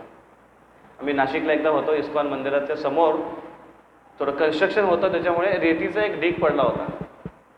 आणि त्या मंदिरामध्ये दर्शन घेण्यासाठी काही थोडेसे आजकाल जसे सोफिस्टिकेटेड लोक आहेत, जास्त खूप श्रीमंत, आणि त्यांचा फार कमी संबंध आहे, धरतीला फार कमी स्पर्श असतो. त्याच्याने पण बरेच आजार होतात धरतीचा, कारण मातीचा संबंध मातीशी असल्याशिवाय स्वस्थ नाही राहू शकत. मिट्टी, शेवटी मिट्टी का पुतला आहे, मातीने बनलेला आहे. आणि मग ती माताजी, त्यांचा जो छोटासा मुलगा, एकदम छोटासा मुलगा असा रांगत तांगडत चालत होता, पडत होता, आणि त्या ढिगाजवळ गेला होता. ती त्या माताजी तिथल्या एका भक्ताला विचारत होत्या की आपण तुमचे रेतीचं ढीग आहे, माझ्या मुलाला थोडंसं खेळू देता का इथे? ते म्हणतात खेळू देता, रेतीचं काय करायचं आहे? ते म्हणजे ते परमिशन म्हणजे म्हणजे आज खेळायला मुलांना खेळण्यासाठी एक मातीची सुद्धा म्हणजे कमतरता आहे बघा, विचार करा. खेळत होते बाहेर आणि पाण्यामध्ये असे पाण्याचे गोळे तयार करत होते आणि एक दुसऱ्याच्या अंगाला लावत होते, मस्ती करत होते, उड्या मारत होते, माती उडवत होते, असे करत होते.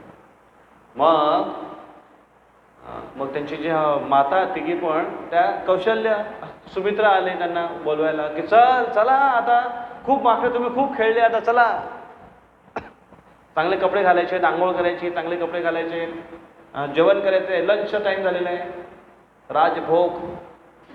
नाही आले, नाही नाही आलो आता येतो आता येतो. लहान मुलं कसं खेळतात माहिती का तुम्हाला? आणि आत्ता आलो, बस आलो असं करतो. मग काही पण आली बोलवायला तरी पण ते यायला तयार नाही. मग शेवटी सुमित्रा आली बोलवा. जेव्हा सुमित्रा आली तेव्हा ते थोडे मुलं म्हणले ना हा येतो निघायला लागले, खेळातून निघाले. असं करता करता जेव्हा ह्या गोष्टी चालू होत्या तेव्हा इतक्यात मंथरा तिथून बाजूने चालली होती. मंथरा जेव्हा चालली होती तेव्हा या 4 मुलांनी एक दुसऱ्याकडे बघून इशारा केला. मुलांचे इशारे मुलांना कळतात बरोबर. रामांनी इशारा केला लक्ष्मणाकडे आणि लक्ष्मणाने पण प्रति इशारा केला आणि त्याने असा एक चिखलाचा बॉल केला तयार आणि जो बॉलचा नेम धरून मारला त्या मंथराच्या, ते खोबड होतं मंथराचं ना, त्याच्यावर फाट आणि ते पसरला आणि तिथं तो बॉल असा चिखल असा पसरला तिच्या अंगावर आणि तिची साडी आणि सगळं असं चिखलाने हे झालं, लथपथ झालं माखून. आणि पोरं एवढे हसायला लागले सगळे आणि ते बघून त्यांचे जे आया आहेत त्यांना गंभीर झालं. ते म्हणलं अरे चुकीची गोष्ट केली मुलांनी. आणि त्या पण अशा पण मग त्यांच्या मनामध्ये पण थोडासा मिश्किलपणा होता आणि त्यांनी बघितलं पण त्या मुलांना आवरू लागले, हे बोलू नका, असं करणं चांगलं नाही बघितलं. पण हे जेव्हा मंथरेला बघितलं, मंथरेचा पारा असा चढला, अशा रागावले मंथरे. पण राण्या समोर आहेत, मालकीन समोर आहे आणि मंथराची मालकीन कोण आहे, कोण राणी होती? मग त्याच्यामुळे समोर काय बोलता आलं नाही. पण यांना पण कळत नाही का मूर्ख काय म्हणतात ते, यांना पण कळत नाही काय मुलांना काय शिक्षा द्यायला पाहिजे, काय शिकवायला पाहिजे. आणि म्हणून त्या जर नसत्या तर कदाचित काहीतरी वेगळं झालं असतं. पण थोडं आवरलं, पण तिला खूप राग आला. तो राग एवढा मनामध्ये दुस्मळत होता की तो राग बाहेर पडण्यासाठी 25 वर्ष लागले. जेव्हा रामचंद्राचा राज्याभिषेक होत होता, बीज कधी कुठे असतो आणि कधी बाहेर पडेल माहिती.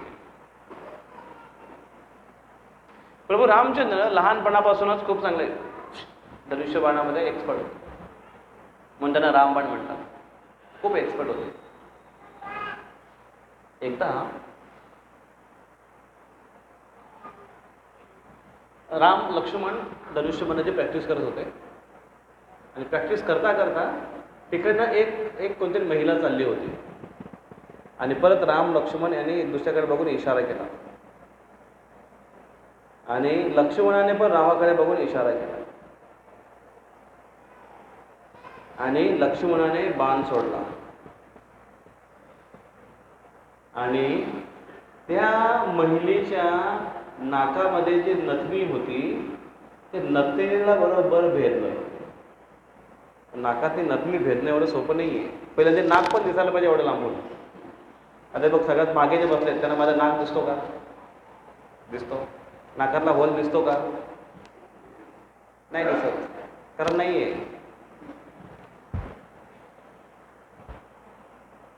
एवढ्या लांबून दिसणं आणि बरेच लांबून चालली होती ती.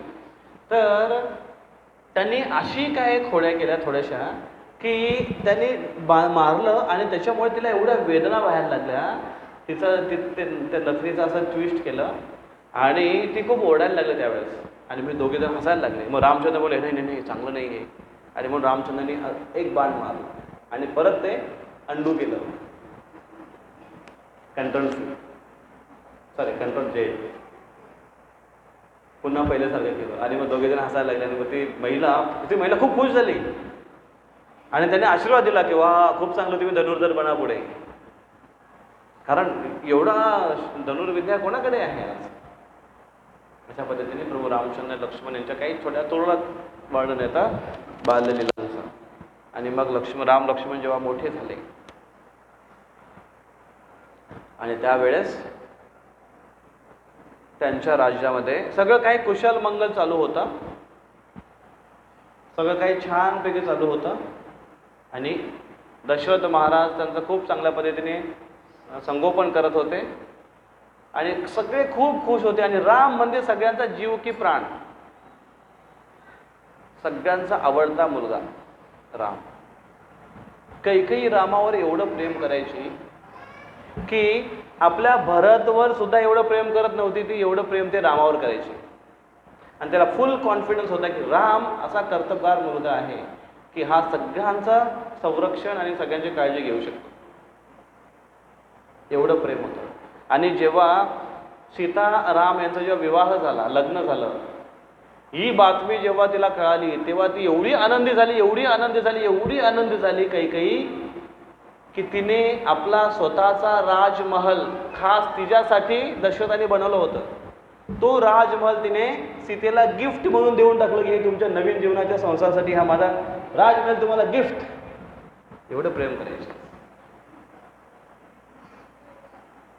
मनामध्ये एक जो मनाचा चांगुलपणा आहे त्याच्यामध्ये खूप चांगले चांगले गुण आहेत जे अशा रूपाने बाहेर पडतात.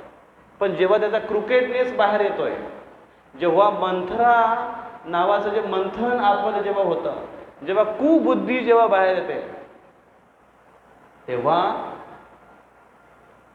त्या कुबुद्धीने सगळं काही सर्वनाश होतं.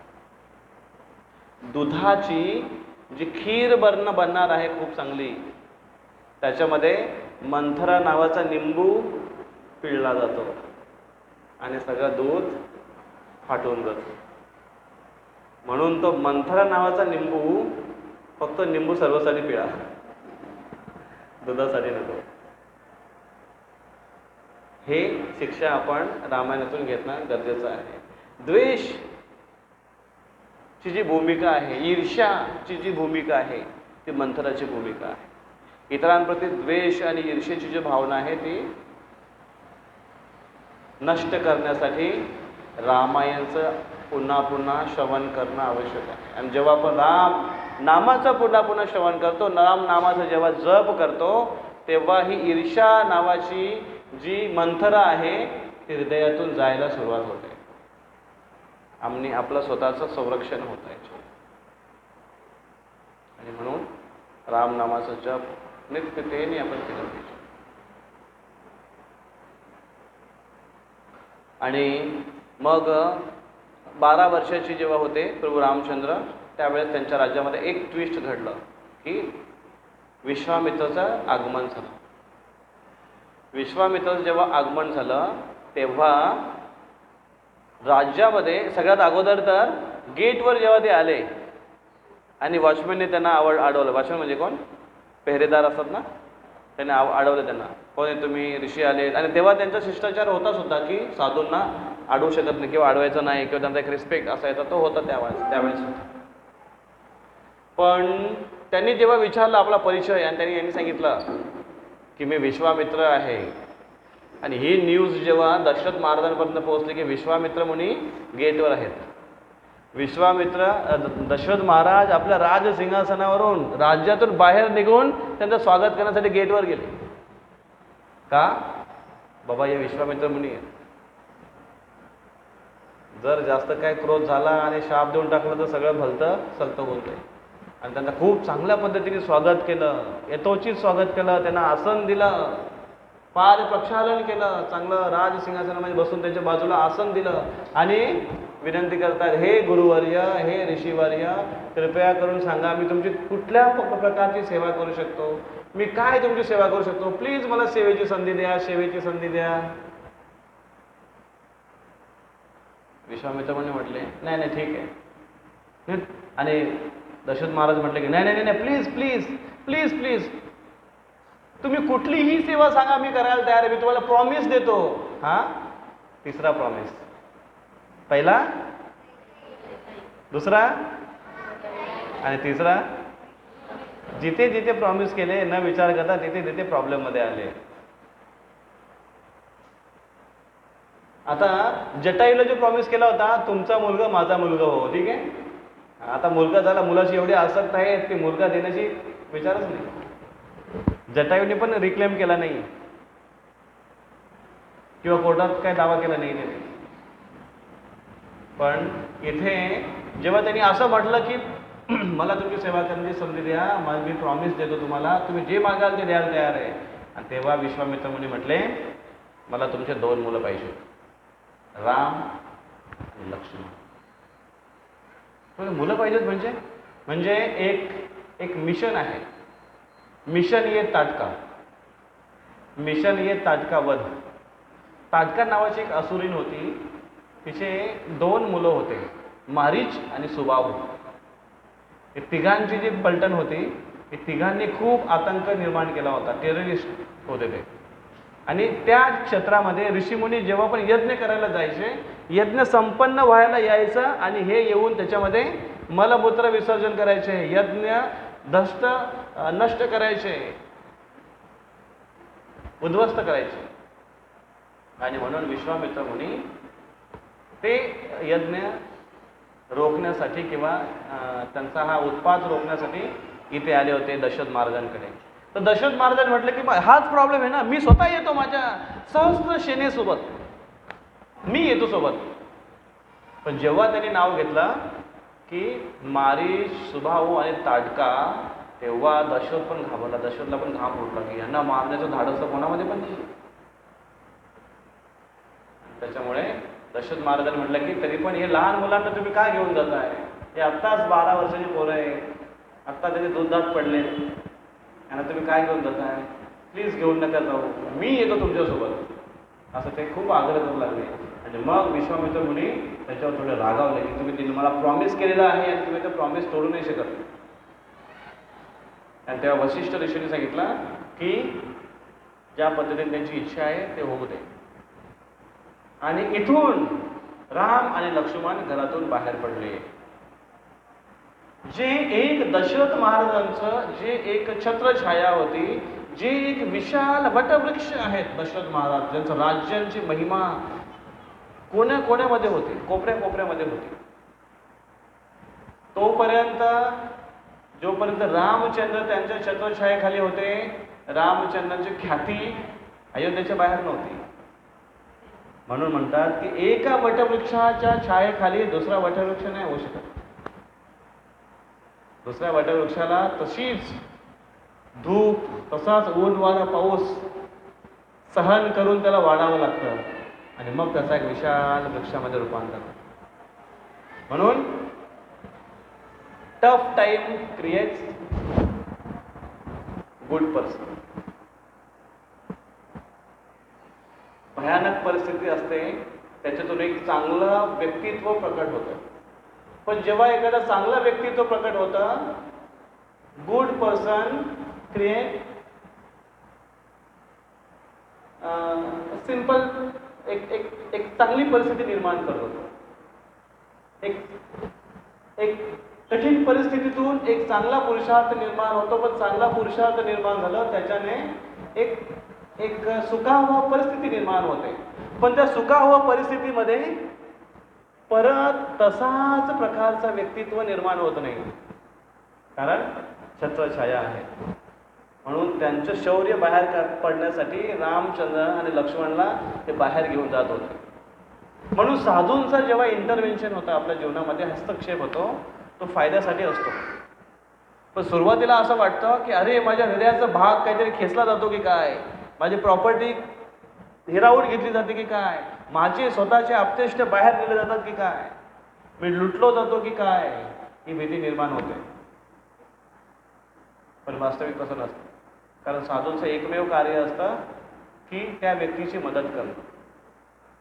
आणि म्हणून विश्वामित्राने राम आणि लक्ष्मणला ते घेऊन गेले आणि जेव्हा ते बाहेर गेले, जेव्हा त्यांचं शौर्य बघितलं राम आणि लक्ष्मण, खूप सुंदर विवेचन आहे ते, की त्यांनी कसं मारीच, सुबाहू, ताटका आणि सुबाहू यांचा वध केला.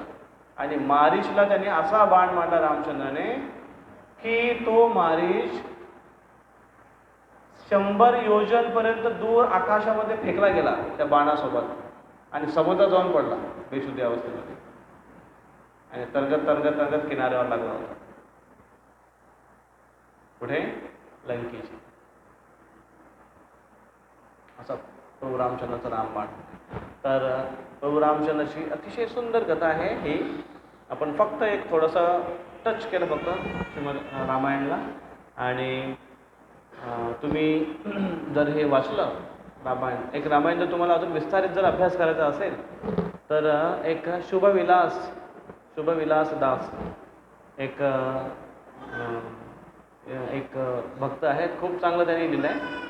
एक सिरीज आहे रामायणची 6 पुस्तकांची. त्याचं नाव आहे द गेम ऑफ लाईफ.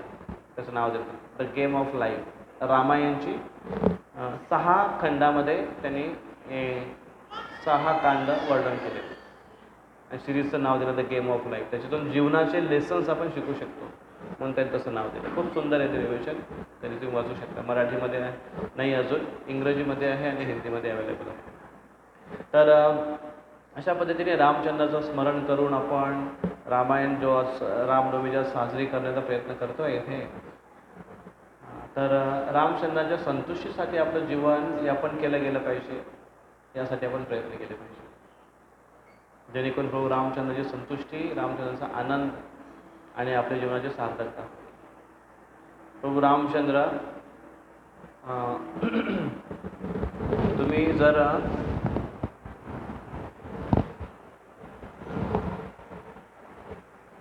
प्रत्येक तुम्ही जे मोठे मोठे मंदिर आहेत तिथे जाऊन बघा, तुम्ही दर्शन घ्या. रामचंद्रांचा एक श्री विग्रह आहे नाशिकला, त्याला म्हणतात कोदंड राम. बघितलं तुम्ही नाव? नाशिकला कोणी पण दर्शन घेतलं आहे? काळाराम मंदिरात हिस्टॉरिकल विग्रह येते, हिस्टॉरिक. तर तिथे रामचंद्र बघा, जगात तुम्हाला असेच एक रामचंद्र दिसतील की ज्यांच्या हातात धनुष्य नाही आहे. नाशिकला पंचवटीला असून सुद्धा धनुष्य नाही. आशीर्वाद मुद्रेमध्ये एक हात त्यांचा त्यांच्या चरणांकडे दाखवतात की जर माझा आशीर्वाद हवा असेल, अभयदान हवा असेल तर चरणांच्या सेवेमध्ये लागलं पाहिजे. जर एखादा व्यक्ती भगवान आणि त्या रामचंद्रांच्या चेहऱ्यावर जी स्माईल आहे, ती स्माईल जर आपल्याला पाहिजे असेल, भगवंतांच्या चेहऱ्यावर स्मित हास्य जर आपल्याला हवा असेल, बघायचं असेल, तर त्यांच्या चरणांची सेवा केली तरच ते स्मित हास्य बघायला मिळेल. असं त्याचा त्या विग्रहांचा एक इंडिकेशन, एक अर्थ आहे. आणि म्हणून आपण प्रभू रामचंद्र आएंगे आएंगे आएंगे आ गए, झोपड़ी के भाग खुल जाएंगे खुल जाएंगे खुल गए, झोपड़ी के भाग खुल गए, ये खोपड़ी के भाग कब खुल जाएंगे. तसे गाणं म्हटलं पाहिजे नाही का, मेरे खोपड़ी के भाग आज खुल जाएंगे राम आएंगे. खोपडीचे भाग्य केव्हा उजळतील? जेव्हा त्या खोपडीमध्ये आपण इतर काही न भरता रामचंद्रांना भरलं जाईल तेव्हा. खूप पॉवरफुल आहे राम. एक शेवटची तुम्हाला स्टोरी सांगतो मी, की एक साधू होते आणि ते भारत भ्रमण करत होते. पाश्चिमात्य देशातून आले होते. त्यांचं नाव होतं रिचर्ड स्लेविन. अमेरिकेतून आले होते आणि भारताचा शोध घेत आले होते की इथे काहीतरी चांगली संस्कृती आहे म्हणून ते शोधात आले होते. भारतामध्ये हिमालयामध्ये राहिले, अयोध्याकडे त्यांनी हे केलं, फिरले. त्याच्यानंतर मुंबईला आले, खूप ठिकाणी फिरले, त्यांनी सगळं भ्रमण केलं आणि शेवटी ते एका काठमांडू नेपाळला पण गेले, तिकडे त्यांनी व्हिजिट केली. असं ते व्हिजिट करत होते. एका क्षेत्रामध्ये आले ते नेपाळच्या, तिथे त्यांना एक साधू भेटले. त्याचं नाव एक असे लांबून त्याचे केस होते, साधू वेशामध्ये होते. त्यांचं नाव होतं वासुदेव. त्यांना ते भेटले आणि ते वासुदेवने जेव्हा यांना बघितलं, या अमेरिकन शरीर, नाव रिचर्ड स्लेविन, आणि केस वाढलेले होते, दाढी वाढलेली होती, आणि एक एक साधूचा पेहराव अशा वेशामध्ये होता. आणि जसं यांना बघितलं रिचर्ड स्लेविन, तेव्हा वासुदेव म्हटले की खबरदार, खूप सावध राहा, इथे फुलपाखराच्या रूपामध्ये विंचू आहेत, फुलपाखराचं रूप धारण करून विंचू आहेत, इथे सावधगिरीमध्ये राहा. इथे साधू लोकांचं तुम्हाला हे दिसेल, भ्रम दिसेल, पण लुटण्यासाठी पण खूप लोक असतात इथे, एक साधूचा वेश धारण करणारे असतात, सावध राहा. आणि यांना काय समजलं नाही की अरे असे कावर म्हणतायत. आणि मग ते दोघे, मग त्यांनी सांगितले की चल आपण, मग ते सोबत राहायला लागले, आणि त्यांनी सांगितले की चला आम्ही तुम्हाला एका विशिष्ट ठिकाणी घेऊन जातो. आणि मग ते 3 दिवस लगातार सोबत फिरत होते.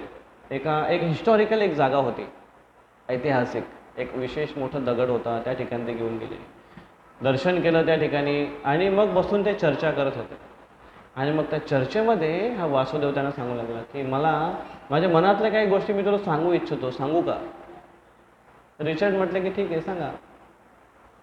आणि याने म्हटलं की मी एका चांगल्या युनिव्हर्सिटीमध्ये PhD धारक एक स्टुडंट आहे, आणि एका चांगल्या कॉलेजमध्ये मी प्रोफेसर होतो, आणि त्याच्यामुळे फ्लुएंटली ते इंग्लिश बोलत होते.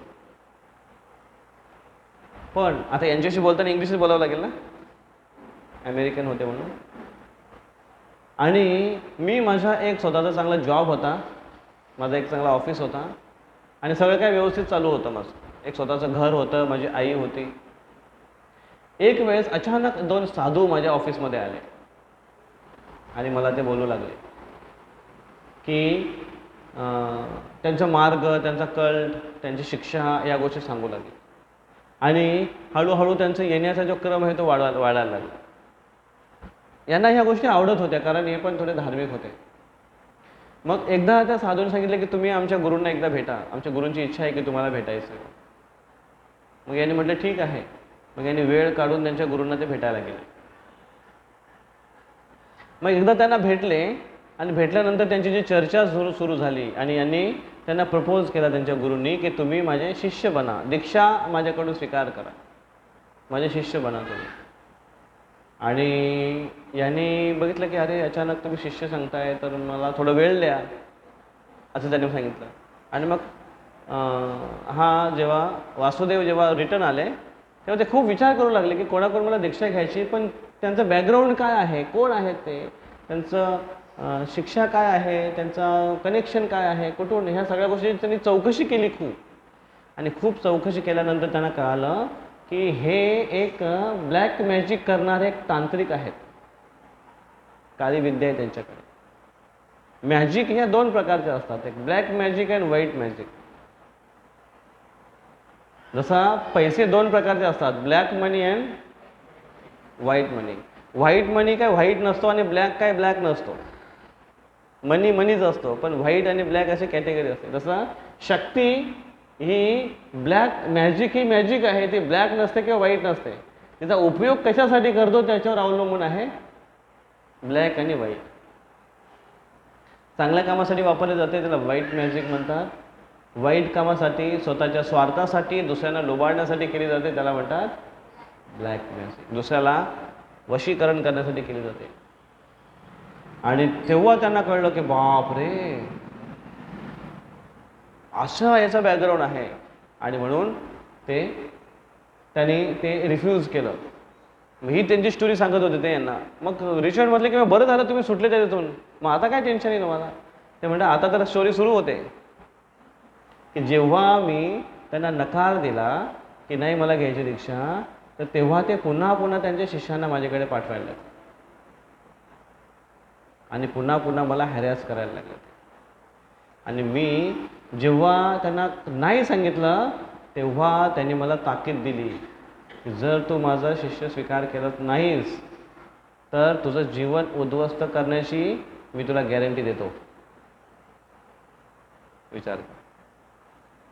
आणि मग त्यांच्या ऑफिसमधून ते खूप टेन्शनमध्ये राहायचे. मग त्यांच्या ऑफिसमधून जेव्हा ते घरी गेले, त्यांची घरी गेल्यानंतर त्यांची आई त्याला सांगायला लागली की अरे तू त्या साधूची गोष्ट ऐकत का नाही. वासुदेवला आश्चर्य वाटलं, अरे माझ्या आईला कोणी सांगितलं. मग त्यांनी त्यांच्या आईला समजवण्याचा प्रयत्न केला की कसा तो एक ब्लॅक मॅजिक आहे, तांत्रिक आहे आणि हे चांगलं नाही आहे, ते चांगल्या कामासाठी वापरत नाही आहे, ते लुबाडतील, मला वाईट मार्गाला लावतील. पण आई म्हणते नाही नाही नाही नाही नाही, तो चुकीचं म्हणतो, ते खूप चांगले लोक आहेत, तुम्ही त्याचा शिष्यत्व स्वीकार केलं पाहिजे आणि जर तू केलंच नाही तर माझ्या घरात राहायचं नाही.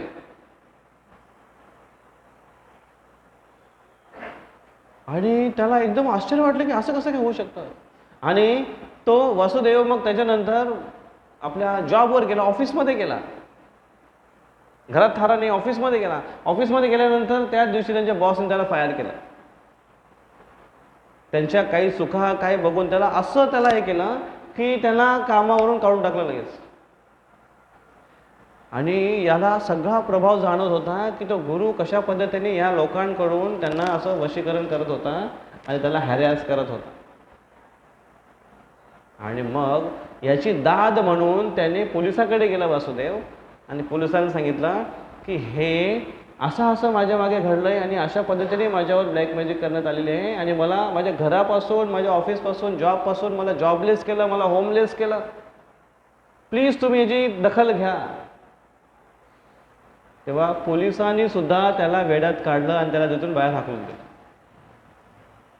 मग तो वासुदेव न्यूजवाल्यांकडे गेला, मीडियाकडे गेला, न्यूजपेपरवाल्यांकडे गेला आणि त्यांना आपली स्टोरी सांगू लागला. आणि त्यांनी म्हटलं की हे काय भाकड कथा आहे. त्यांनी त्याला न अविश्वास करून त्यांनी पण त्याला तिथून बाहेर काढलं. तो वासुदेव कलकत्त्याचा राहणारा होता. त्याने विचार केला की आता मला कलकत्ता सोडावा लागेल की काय, कारण इथे माझं काहीच आता जमत नाही, कशाच पद्धतीने माझं इथे स्थैर्य नाही आहे, काय केलं पाहिजे मी. आणि खूप ते उद्विग्न मनामध्ये राहायचे. मग एवढं करून सुद्धा त्यांचा तो त्यांचे जे तांत्रिक होते त्याने केले की अजून पण हा शरणागत होत नाही आणि म्हणून त्यांनी ठरवलं की याचा आता नायनाट करायचा. आणि म्हणून त्याला ठार मारण्यासाठी त्याने एक तांत्रिक अशी शक्ती सोडली त्याच्यावर, वासुदेववर. आणि ती येऊन वासुदेवला अफेक्ट करायला लागले आणि हॅरॅश करायला लागले आणि खूप टॉर्चर करायला, खूप त्याला आतून वेदना द्यायला लागले. हे जेव्हा त्याला व्हायला लागलं वासुदेवला, तेव्हा मात्र त्याने एकच तीव्रतेने आश्रय घेतला आणि ते मोठ्याने म्हणू लागले जय श्रीराम. नाही, पण त्यांची जी तीव्रता होती ना ती खूप, कारण भूत मागे लागला होता, त्याच्यामुळे त्यांच्या मुखातून जे राम निघत होते जय श्रीराम असे तीव्रतेने रामचंद्राचा ते पुकार करत होते. आणि राम राम राम राम राम नावाचं ते जेव्हा टाहो फोडत होते, उच्चारण करत होते, या राम नामाच्या उच्चाराने जोपर्यंत त्यांच्या मुखामध्ये राम आहे, कृष्ण आहे, तोपर्यंत ती शक्ती त्याच्यावर प्रभाव करत नव्हती. आणि त्याला वासुदेवला हे कळलं की मला एकच फक्त आश्रय आहे, ते म्हणजे भगवान राम आणि कृष्ण. भगवंतांचा मी जोपर्यंत आश्रय घेतोय तोपर्यंत ही शक्ती मला काही बिघडवू शकत नाही. आणि ते वासुदेव 24/7 24 तास कंटिन्यू भगवंतांचं नाव आपल्या मुखातून घेऊ लागले. हरे कृष्णा कृष्ण कृष्ण हरे हरे, हरे राम राम राम हरे हरे. तीव्रतेने उच्चारण करू लागले. आणि ह्या उच्चाराने ती जी शक्ती आहे ती याचं काहीही वाईट करू शकली नाही, कारण तीव्रता खूप होती त्या हरिनामामध्ये. आणि ती शक्ती, मग ते ब्लॅक मॅजिकचा एक असा नियम आहे की एखाद्या व्यक्तीने ती ब्लॅक मॅजिक सोडली एका दुसऱ्यावर आणि त्या दुसऱ्याचं जर ती काही बिघडवू शकली नाही तर तिला काहीतरी करायचं असतं, बिघडवायचं असतं. मग बिघडवण्यासाठी कोण जर नाही भेटलं तर ती परत रिटर्न येते आणि ज्यांनी सोडलं त्याला बिघडवते. आणि त्या मॅजिकवाल्याने ही शक्ती त्याला मारण्यासाठी पाठवली होती, म्हणून तीच ब्लॅक मॅजिक त्याच्यावर उलटी झाली आणि त्या तांत्रिकचा वध केला. तो तांत्रिक ठार मारला गेला त्याच्याच शक्तीने.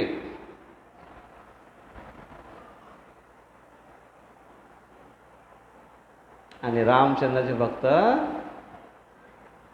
विजयी झाले. सियावर रामचंद्र की ही आहे राम नामाची शक्ती. भले आपल्याला वाटेल की आज राम नाही आहेत, येऊन गेले, कृष्ण नाही आहेत, पण त्यांची नामाची जी शक्ती आहे कलियुगामध्ये अतिशय पॉवरफुल आहे. पण आपण जर म्हणू की अरे आपल्याकडे अजून भरपूर आयुष्य पडलंय, घेऊ आम्ही नाव केव्हा तरी, ना, भ्रमामध्ये आपण. थोडे आजारी पडा, खोकळा होऊ द्या, आरजे पूजे दुखू द्या, थोडा ताप येऊ द्या, बघा देवाचं नाव किती निघतं. तुम्ही एक माळा जप कराल का? कालच मी एका भक्ताशी बोलत होतो, हॉस्पिटलला ॲडमिट आहे. म्हटलं जप झाले का? म्हणजे प्रभूजी काय जप नाही, नुसतं झोपत होते. म्हटलं का बरं? कारण डॉक्टर लोक असे इंजेक्शन देतात, असे औषधं देतात की माळा हातात धरली की हरे कृष्ण कृष्ण कृष्ण, ते 4-5 मंत्र होता होता झोप लागून जाते. आजारामध्ये जप नाही होत, आजारामध्ये देवाचं नाव नाही उच्चारण होत. हा संकटामध्ये करू आपण, तीव्रता येईल, पण सातत्यता नसते, त्याला प्रॅक्टिसची आवश्यकता आहे. रोज आपण हरिनाम जप केला, रोज जर भगवंताचं नामाचा टाहो फोडला, उच्चारण केला तीव्रतेने, तर ती सातत्यता, तो सराव आपल्याला कठीण प्रसंगी मदत करेल. म्हणून आजपासूनच रामचंद्रानं वचन दिलं पाहिजे की हे प्रभू रामचंद्र, तुम्ही आमच्यासाठी सर्व काही केलंय, आम्हाला सगळं काय दिलंय, तुम्ही सुंदर शरीर दिलाय, धडधाकट शरीर दिलाय, हेल्थ दिली चांगली, बघण्यासाठी डोळे दिलेत, जोडण्यासाठी हात दिलेत, तुमचं नाव घेण्यासाठी मुख दिलंय, त्याचे एक एक पार्ट विकत घ्यायला जा आज. काय किमतीत बघा मार्केटमध्ये, ते पण ओरिजिनल नाही, दुसऱ्याचा पार्ट. भगवंता तुम्ही एवढं दिलंय, आम्ही तुम्हाला काय दिलं? कमीत कमी त्यांनी दिलेली वस्तू त्यांच्या सेवेमध्ये लावली पाहिजे की नाही? तेरा किसको अर्पण? तेरा तुझको अर्पण. तो ये शरीर क्या मेरा है? शरीर में तो उनका ही है, तो शरीर उनको अर्पण कब करेंगे हम? भगवान मरने के बाद ये तेरा शरीर तेरे को अर्पण लेके जाओ. तेव्हा काय कामाचं, जेव्हा काय कामाचं नाही राहत तेव्हा काय. म्हणून आताच भगवंतांचा आश्रय घेतला पाहिजे, त्यांच्या सेवेमध्ये त्यांचं शरीर लावलं पाहिजे. हरे कृष्ण कृष्ण कृष्ण हरे हरे, हरे राम राम राम हरे हरे. श्री श्री राधा मुरलीधर भगवान की जय. श्रील प्रभुपाद की जय.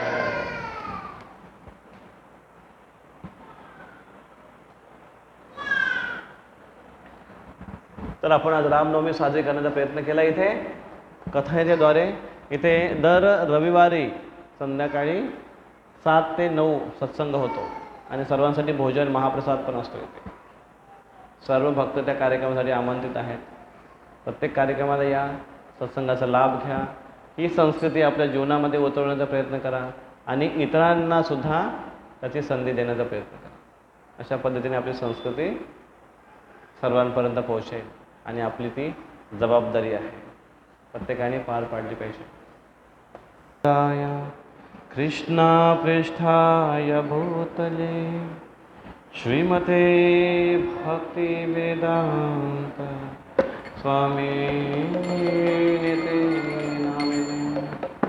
नमस्ते सारस्वते देवे गौरवाणी प्रचारिणे निर्विशेष शून्यवादी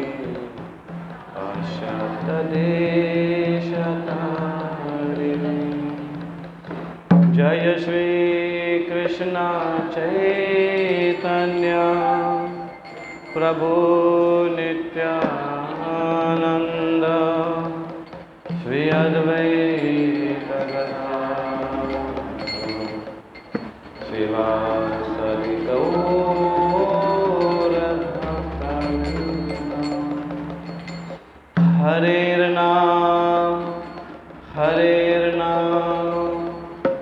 हरेर्नामैव केवलं कलो नास्तेव नास्तेव गतिरन्यथा. हरे Krishna,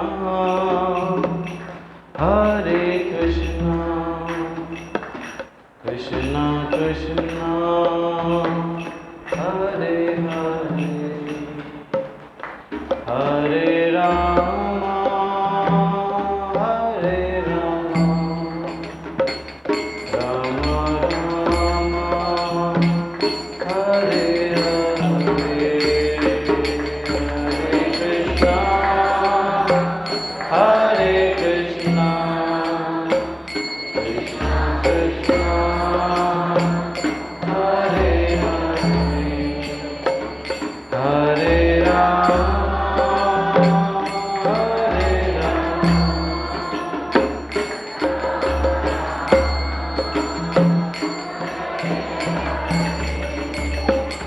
Hare Krishna,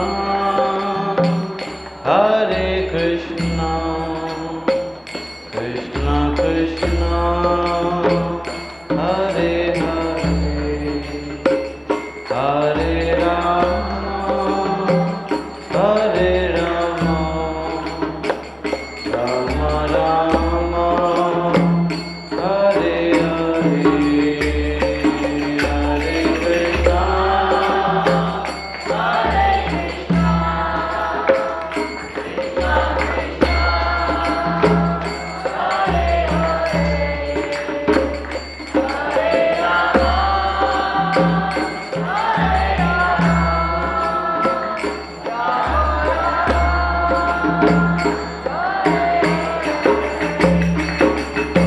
Krishna, Hare Krishna, Krishna Krishna, Hare Hare, Hare Rama, Hare Rama, Rama Rama, Hare Hare, Hare Krishna। सब जन गाइए जोर से, सर्वांनी म्हणा।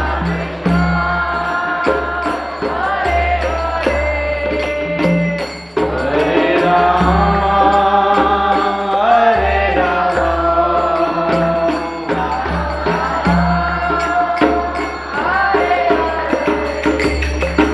हरे कृष्णा, हरे Krishna, Krishna Krishna, Hare Hare,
Krishna Krishna Hare Hare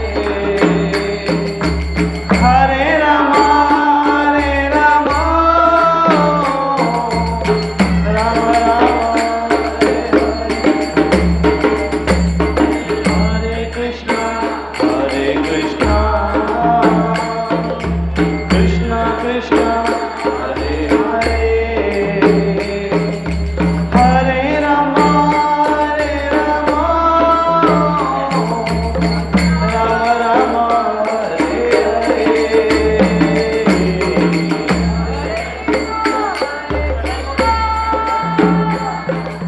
Krishna Krishna Hare Hare Hare Rama Hare Rama Rama Rama Hare Hare Hare Krishna Krishna Krishna Hare Hare Hare Rama Hare Rama Rama Rama Hare Hare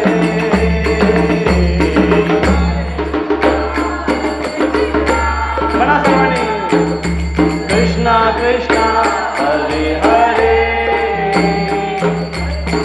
Hare Rama Hare Rama Rama Rama Hare Hare Krishna Krishna Krishna Krishna Hare Hare Hare Rama Hare Rama Rama Rama Hare Hare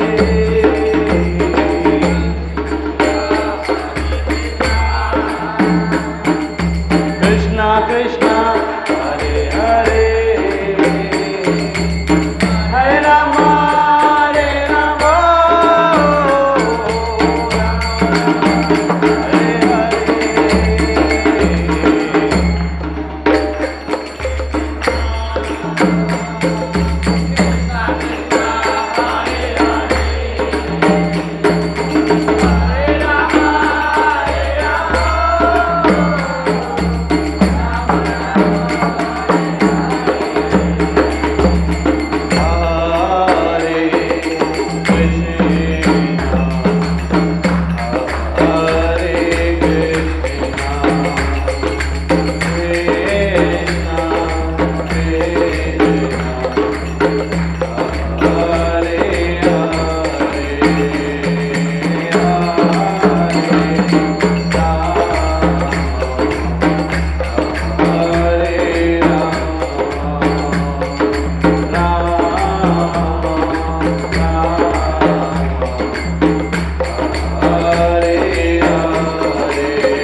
Ram Ram Ram Hare Hare Hare Krishna Krishna बोलो बोलो बोलो जोर से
वैष्णवे